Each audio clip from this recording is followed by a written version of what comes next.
नमस्कार दोस्तों। आज की वीडियो में मैं आपको 3 ऐसी रहस्यमयी कहानियां सुनाने जा रहा हूं जो बिल्कुल असल जीवन में घटित हुई हैं।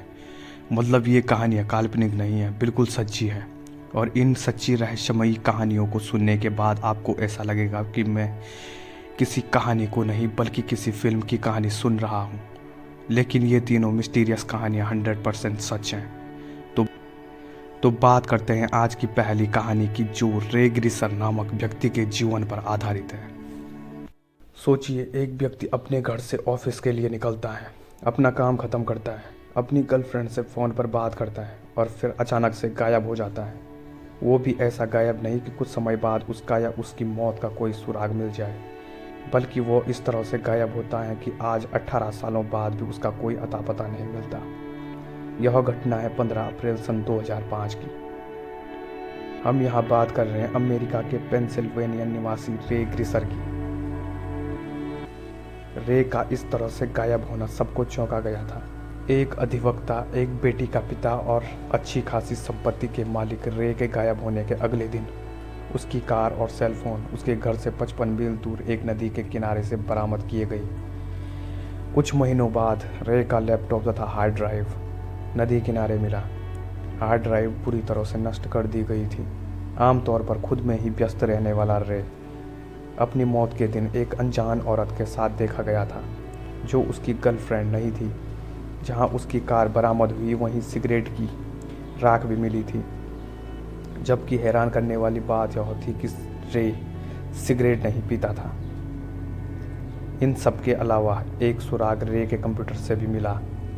दरअसल रे की ब्राउजिंग हिस्ट्री में पाया गया कि उसने कई बार सर्च किया था कि हार्ड ड्राइव कैसे नष्ट किया जाता है। इन सब के बावजूद रे का कुछ अता पता न चल सका। कुछ का मानना है कि रे ने खुद से ही खुद को गायब करा लिया, जिससे वो नई जिंदगी शुरू कर सके।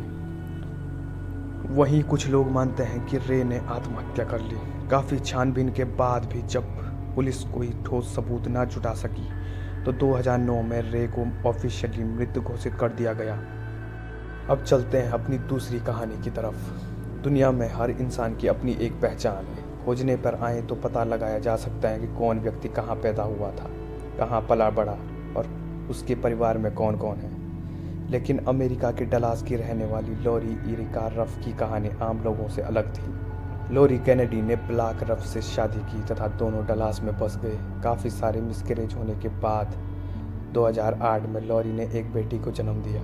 सब कुछ ठीक ही चल रहा था कि लॉरी की ज़िंदगी में अचानक एक तूफान आ गया। उसके पति को लगने लगा कि उसकी शादी कामयाब नहीं है तथा दोनों को तलाक ले लेना चाहिए। ये सदमा लॉरी बर्दाश्त न कर सकी और उसने 2010 में आत्महत्या कर ली। यहाँ तक की कहानी तो दुनिया में बहुत से लोगों के साथ घटित हो चुकी हैं, लेकिन हैरान कर देने वाली बातें तो लॉरी के मौत के बाद सामने आई। उसकी मृत्यु के बाद जब उसके सामान की तलाशी ली गई तो उसकी अलमारी से कई ऐसे कागजात निकले जिसने उसके पति और पुलिस को हैरानी में डाल दिया। दरअसल मृत्यु के बाद लॉरी की उम्र 42 साल थी, लेकिन कागजात के हिसाब से 1988 से पहले लॉरी कैनेडी नाम की कोई महिला थी ही नहीं। उसके पास से कुछ दस्तावेज बरामद हुए जिस पर उसका नाम बेकी सुई टर्नर दर्ज था। बात यहीं ख़त्म नहीं होती। लोग हैरान तो तब रह गए जब रिकॉर्ड से पता चला कि उन दस्तावेजों पर जिस बेकी की जानकारी दर्ज थी वो 2 साल की बच्ची थी, जो 1971 में घर में लगी आग में जलकर मर चुकी थी। अगर बेकी मर चुकी थी, फिर लॉरी कौन थी, कहाँ से आई थी? इन सवालों का जवाब किसी के पास नहीं था।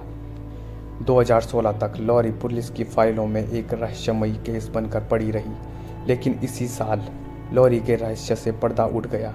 लॉरी के केस की तहकीकात कर रहे सोशल सिक्योरिटी एडमिनिस्ट्रेशन के इन्वेस्टिगेटर जॉय वेलिंग को 2015 में एक फ़ोन आया। ये फ़ोन न्यूक्लियर फिजिसिस्ट तथा फॉरेंसिक जेनोलॉजिस्ट कॉलिन फिट्जपैट्रिक का था। दरअसल 2013 के बाद जब लॉरी की कहानी अखबारों में छपने लगी, तब से कॉलिन ऑनलाइन ही इस केस की छानबीन में जुटे हुए थे। कॉलिन ने जॉय को बताया कि उन्होंने लॉरी के डीएनए से उसकी फैमिली हिस्ट्री निकाल ली है। जो फिलाडेल्फिया में रहती हैं। कॉलिन की बात पर भरोसा कर जॉय जब उनके बताए हुए पते पर पूछताछ करने पहुंचे तो उन्होंने उस परिवार के लोगों को लॉरी की ड्राइविंग लाइसेंस दिखाया जिस पर उसकी फ़ोटो थी। लाइसेंस को देखते ही परिवार के एक सदस्य ने चीखते हुए कहा, "ये तो किम्बरली है।" ये लॉरी की मां का परिवार था तथा लॉरी का असली नाम किम्बरली मैकलेन था। जब वह 18 साल की थी तब अपने माता पिता से अलग होने के बाद वह घर से भाग गई थी। इसके बाद उसने अपनी पहचान छुपाने के लिए मरे हुए लोगों की पहचान अपनाई। अब चलते हैं अपनी तीसरी और अंतिम कहानी की तरफ। ये दुनिया रहस्यों से घिरी हुई है। बहुत सी अफवाहों के साथ कई ऐसी सच्ची घटनाएं भी हैं जिन पर यकीन कर पाना बहुत ही मुश्किल है। 68 साल पहले जापान एयरपोर्ट पर उतरे एक अनजान यात्री की कहानी भी कुछ इसी तरह रहस्यमयी है। 1954 में टोक्यो के हेनेडा एयरपोर्ट पर एक यात्री उतरता है। अन्य यात्रियों की तरह वह भी चेकआउट काउंटर की तरफ बढ़ता है। उसका पासपोर्ट वेरिफिकेशन के लिए लिया जाता है। यहाँ तक सब सामान्य था, लेकिन यही बात तब असामान्य हो जाती है जब पासपोर्ट चेक करने वाले की नज़र उस देश के नाम पर जाती है जहाँ का ये व्यक्ति निवासी है। उस देश का नाम होता है टोरेड। इस देश के बारे में वहाँ मौजूद किसी भी कस्टम अधिकारी ने कभी नहीं सुना। उससे जापान आने की वजह पूछी जाती है तो वो बताता है कि वह यहाँ एक बिजनेस ट्रिप पर आया है। उसके अनुसार उसका देश फ्रांस और स्पेन के मध्य कहीं स्थित है। पासपोर्ट पर लगी अन्य देशों की मुहर सही थी। उस व्यक्ति के कागजात सही थे। फिर भला गलत क्या था? गलत ये था कि जिस देश से आने का दावा वह व्यक्ति कर रहा था वो देश दुनिया में कहीं मौजूद ही नहीं। जिस कंपनी का कर्मचारी वो खुद को बता रहा था उस कंपनी का कहना था कि उसका इस तरह के किसी व्यक्ति से कोई संबंध नहीं।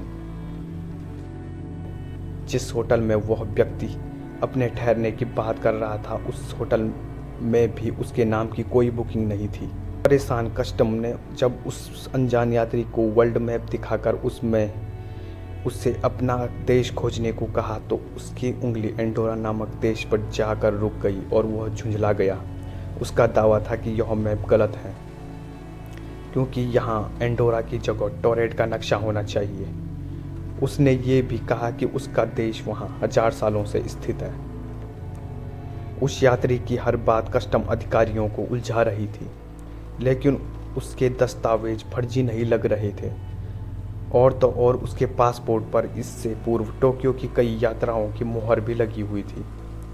मामले को उलझता देख एयरपोर्ट अथॉरिटी ने एक होटल के कमरे में पुलिस कस्टडी के साथ उस अनजान यात्री के ठहरने की व्यवस्था कर दी। उन्हें लगा इससे उन्हें इस रहस्यमयी शख्स के बारे में गहराई से जानने का समय मिलेगा, मगर हर किसी की आंखें फटी की फटी तब रह गई जब अगली सुबह वह शख्स उस बंद कमरे के अंदर से ही न जाने कहाँ गायब हो गया। इतना ही नहीं बल्कि जो दस्तावेज पुलिस ने उससे बरामद किए थे वे सब भी गायब थे। वह शख्स कौन था? वह कहाँ से आया था? ये टोरेड देश का क्या राज था? ये सब आज 68 सालों बाद भी एक रहस्य बना हुआ है।